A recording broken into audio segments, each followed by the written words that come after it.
Good morning, everyone. Firstly, thanks for making here this morning, on a Sunday morning. M9 we started in 2009 after I did my master's in Germany, Städelschule. It's in Frankfurt. Came back and started M9 since 2009. Jason joined me later. Yeah, today I'll take you through a couple of projects where we have faced challenges from A, from the client, B, from the context, C, from the neighborhood. So we have picked up few projects where our design approach is not conventional, but questionable things, so which you can see it through. Yeah, this was a small residential project in Bangalore. It was a corner plot. So I will talk about the ideas rather than going through the project completely. So the site was challenging, and the massing is divided into two zones. The lower is semi-private zone and the upper massing is a private zone with a central connecting spine.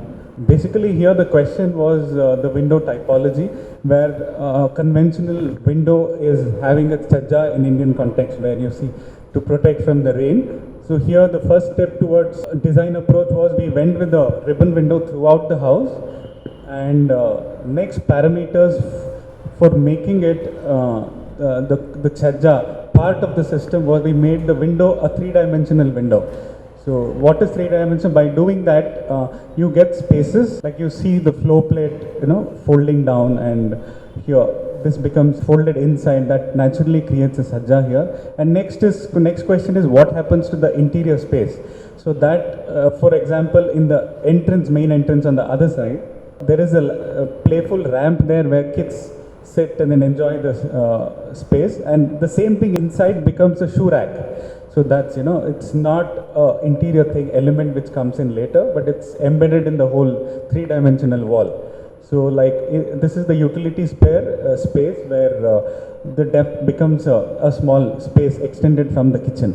Like in dining also, this fold has become a crockery unit space in the wall. So this was the end result what we achieved, keeping the window typology. Next project we are going to take you through is multi-student hostel living unit.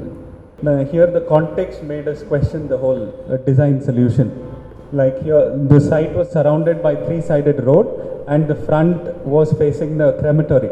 So of course, it is not a nice view to face the crematory.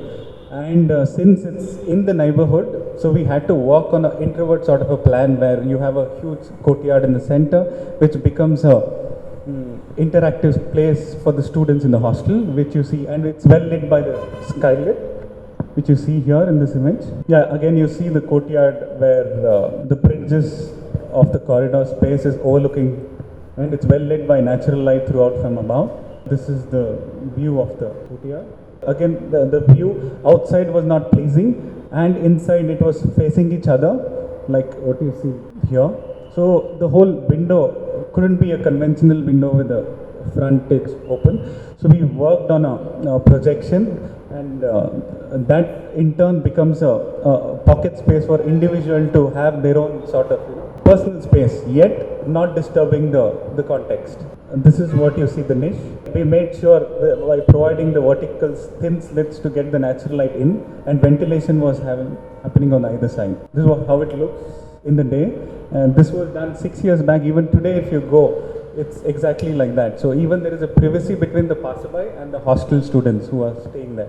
This is how it looks in the evening. We've all heard about micro spaces, and a lot of architects across the world are trying a lot of things about micro spaces. So this was a challenging site for us. It's a triangular site which is 40 meters by 4 meters by 0.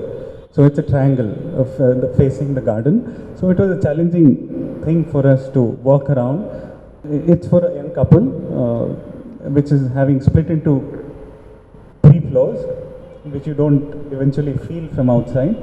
And internal space is very openly planned, where there are a lot of possibilities of internal spaces where things can overlap and Since it's a narrow space, there is no internal walls in between, so it's completely open. Since it was overlooking a park, the moment someone goes to park, you always have that playful mood to go there. So that is reflected on the building, where you have this pixelated windows, where even dog has a nice view to the park, and the same park is interpreted in a different, in different levels.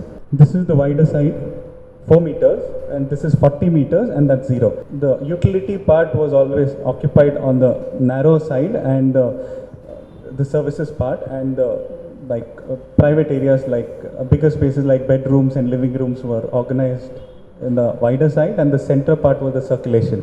Yeah, you get a glimpse of the central space. Vertical connection through a central staircase and the bridge, which is lit by a natural light from top. So the house that you guys just saw is where we live, so it was easier. We didn't have to convince a client to build in a narrow space or to have an open house which had no walls. Of course, it is new for Indian market, but everywhere across the globe, micro spaces exist, as he's already said. What happened in this space was, since everything was open, we got a lot of wall spaces. And then we started scouting out in the market that how do we put things. Now the most natural thing that anybody would come up with is put up photographs and your travel, your life story, whatever, etc., which you can do in private spaces. But what about the spaces where there's no private space as such? Like if you come home, then you can literally see the whole house. Then we said, okay, the nicer thing would be to put up wall art, scout for posters or some kind of 3D objects that can decorate the walls and so on and so forth. So we went to the market and we saw the very India-inspired graphic prints, which we all love, even I love them. So very colorful, very playful, but then how much of it can you have? I can't fill up the whole 40 meters of wall space. We didn't find anything that would complement those kind of heavy, sort of colorful, playful graphics, which can settle down and yet be a nice decorative element. So we decided to make our own graphics. We said, let's do it on our own for our house and see how it goes. So we created we kind of got a few artists on board, shared a theme with them, and asked them to work on a design language that I just explained you all about. So I just told them that, this is how we want to go about it and what do you guys think. And they all had good responses to give us. They all worked on themes with us, and we kind of created the very personalized graphic scenario, like how you see in the studio also. So this is not something which is bought off from internet and then printed and put on. This is actually worked upon, like how she said, Chitkala has actually worked on the theme and the whole process, and you'll see later, I'll show you the process also. So we did a similar thing for wall graphics in poster forms. And we also put these graphics onto furniture sometimes in the kind of interiors that we do. So we came up with this brand called OneOrTheOther. You can see the posters behind in the gallery. These are very minimal. They are of course colorful, but these are in terms of graphic language, kind of minimal. And they complement the other things that you want. So let's say if you really like a sofa, a couch from Chumbak, which is completely into flowers and bright colors. So you don't want to put on the wall something which is equally overpowering. So you want something to settle it down but complement it. So that was the whole thing that we based this upon. This is kind of new for the Indian market. Of course you get a lot on Etsy and things that you can download and you can print and you can put it up. But something that is designed on themes and original artwork. So this is something new for the Indian market in that sense. These are all the ranges that we have in OneOrTheOther and we use for styling the interiors that we do. Next project I'm going to take you through engineering college. It's in upcoming university in Bangalore, close to airport. So here the two challenges we were given from a brief from, other than the requirement brief, was you have to achieve this in 6 months, the whole 60,000 square feet area, and that was not enough. You had to build it in 500 rupees per square feet. That was not enough. Then they gave a brief that it has to be adaptable, means since this was the first building of the university, initially it would be a admin block, and then the next tower comes, they'll shift, and it next maybe after 2 years it will be an engineering college, and then afterwards it will become a design school. And so that was the master plan that was located in design school. So it was challenging for us to come up with a design solution. I don't know how many of you are architects here, but it is very difficult to work on a building which needs to be designed and executed in like 6 months. A lot of challenges. So the whole idea here was to work on prefabricated structure which is like completely done in a factory and then brought to the site and assembled, because precision goes for a toss. I mean, I can't expect a contractor to follow my drawing perfectly when he is to be delivering it in like 6 months. It's impossible. So the only thing that could achieve precision was to factory make it and then like a product just transport it to the site and assemble everything up. And then do the required, of course, the foundations and little bit of wall works and painting and all needs to be done on site. And design wise, like everything has to be ready day one, so that when the parts go to the factory, then there is no possibility of alterations. So you need to be clear day one what element goes where and how everything is going to fit eventually to come out to be a building which is usable with this very flexible kind of a brief. So the video that he's going to play right now which was done on day one, shown to the client that this is how your building is going to come up and this is how we are going to go about it, and these are the stages of construction and this is what you will achieve at the end of the 5 months or 6 months, whatever.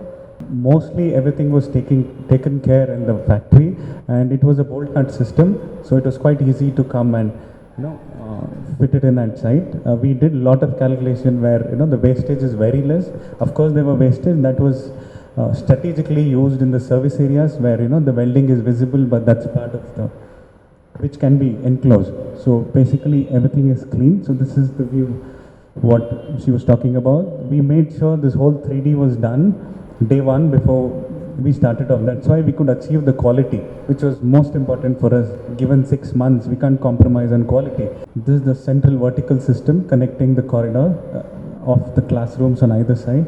And one more challenging was how do we do it adaptable?